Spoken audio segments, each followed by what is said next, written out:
పెళ్ళికొడుకైతే పీటల మీద కూర్చుంటాడు. ఇక పెళ్ళికొడుకు వచ్చేసరికి పెళ్ళికొడుకు వచ్చాడు. కానీ పెళ్ళికూతురు రాలేదేంటి స్వప్న? పెళ్ళికూతురు ఉందా? అనైతే రుద్రాని అడుగుతూ ఉంటుంది స్వప్నని. ఆ మాటలకి స్వప్న అయితే ఇటు కనకం దగ్గరికెళ్ళి అమ్మ అప్పు కనిపించడం లేదే అనైతే అంటూ ఉంటుంది. ఆ మాటలు వినగానే ఒకసారిగా షాక్ అయిన కనకం ఏంటి అప్పు కనిపించకపోవడం ఏంటి? తన రూమ్‌లో ఉంటుందంటే, లేదమ్మా రూమ్‌లో లేదు అనేసరికి కనకం అయితే షాక్ అవుతూ ఉంటుంది. ఇక అపర్ణ అయితే ఎక్కడుంటుంది? ఇక్కడే ఉంటుంది. పదండి వెతుకుదాం అనైతే అంటూ ఉంటుంది అపర్ణ. ఆ మాటలకి ధాన్యలక్ష్మి అయితే ఎందుకు కనిపిస్తుంది? కనబడదు. ఎందుకంటే ఇక్కడ అప్పు కనబడడం లేదు. అక్కడ కళ్యాణ్ కనబడడం లేదు.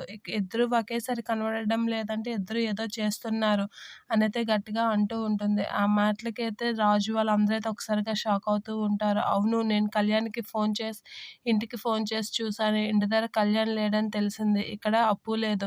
ఒకే టైంలో ఇద్దరు కనబడకపోవడం ఏంటి అని అనేసరికి కనకమైతే అయోమయంలో అలా చూస్తూ ఉండిపోతూ ఉంటుంది. ఇక రాజు అయితే అలా చూస్తూ వాళ్ళ పిన్ని కాసే ఉంటాడు. మీరు నా కాసి చూస్తే మాత్రం లాభం ఏంటి? వీళ్ళిద్దరు కలిపి లేచిపోయారా ఏంటి?